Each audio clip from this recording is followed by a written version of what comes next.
I'm at the fringe, only at the fringe of the philanthropic industry in the U.S. I'm not an expert. But it seems to me that one observation, philanthropy is such a big deal in America for the same reason that the housing industry is such a big deal. And that's because we have tremendous tax incentive to give, both corporate and individual. But what's really interesting to me is that the philanthropists, the nonprofit field and the people who and organizations who benefit from giving have adopted capitalism now as their model.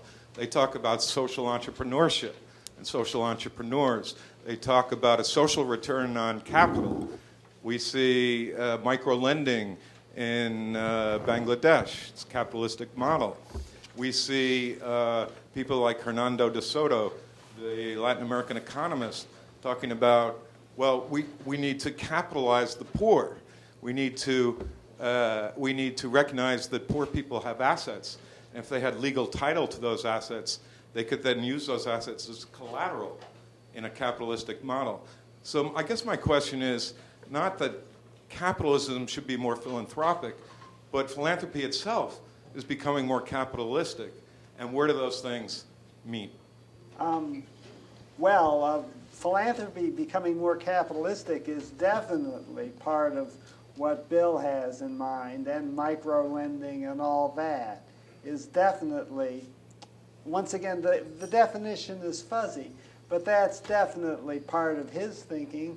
And I'd be interested, Bill, do you have any problem with those kinds of things? Oh, no. I mean,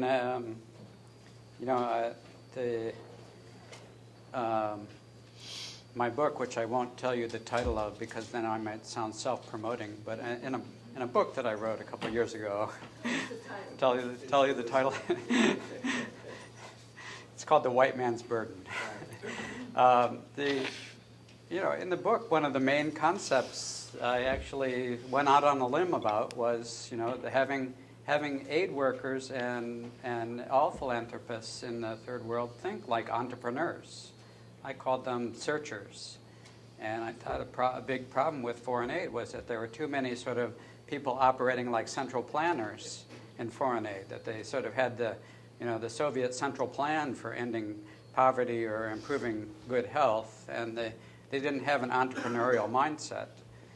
And one thing that drives me crazy about meeting corporate social responsibility types is, certainly obviously the corporate bosses themselves are entrepreneurial because they've been successful, but the people they hire for the corporate social responsibility departments are not. They're like planners. They're like central planners. They've been lent. They're like refugees from the central planning aid agencies that have come to the corporation. So that's another thing that worries me a little bit about the current trends in this. And I just have to make one small point. I think it's true that, your point about taxation is right, that Americans give away money. I think in part, surely, because they're extremely generous. We as a culture are generous. But the tax system certainly contributes to it. Also, of course, you can look at it the other way and say, in Europe, where they have much more of a social welfare safety net, there isn't the sort of obvious crying need for philanthropy that you have in the United States. So you can argue that one way or another.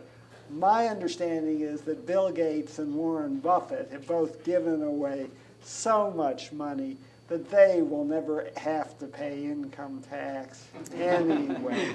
So that is not their motive in any